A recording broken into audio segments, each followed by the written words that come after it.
জামাতে ইসলামী যে দুর্নীতিমুক্ত সমাজ গড়বে তার প্রমাণ কি? তার প্রথম প্রমাণ হচ্ছে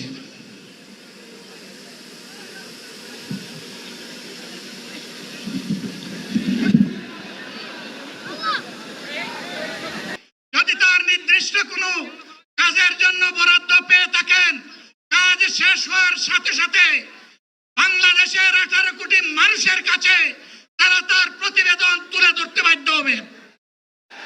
সম্মানিত বন্ধুগণ, চাঁদা আমরা নিব না, দুর্নীতি আমরা করব না। চাঁদা আমরা নিতে দেব না, দুর্নীতি আমরা সহ্য করব না। এই বাংলাদেশটাই আমরা দেখতে চাই।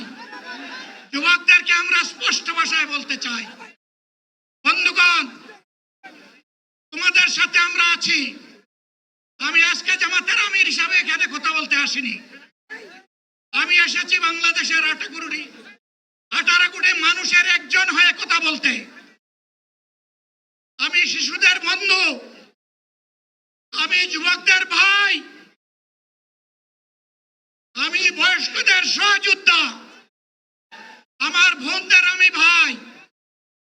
সুতরাং তাদের মুক্তির জন্যই আমি দায়িত্ব নিয়ে আজকে এখানে দাঁড়িয়েছিলাম। আল্লাহর ইচ্ছা শরীর আমাকে সাময়িকভাবে সহযোগিতা করে নাই, এটাও আল্লাহর ইচ্ছা যে এখন আল্লাহ আমাকে কথা বলার সুযোগ দিচ্ছেন। আমি বলতে চাই, বাংলাদেশের নির্দিষ্ট কোন শ্রেণীর মুক্তির জন্য আমাদের এই লড়াই নয়। রাস্তার একজন পরিচ্ছন্নতা কর্মী, চা বাগানের একজন শ্রমিক,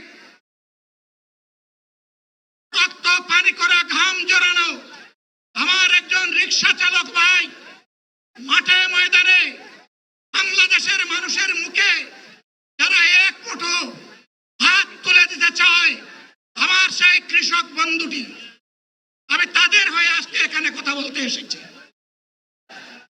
আমি কোন অভিজাত শ্রেণীর হয়ে এখানে কথা বলতে আসিনি।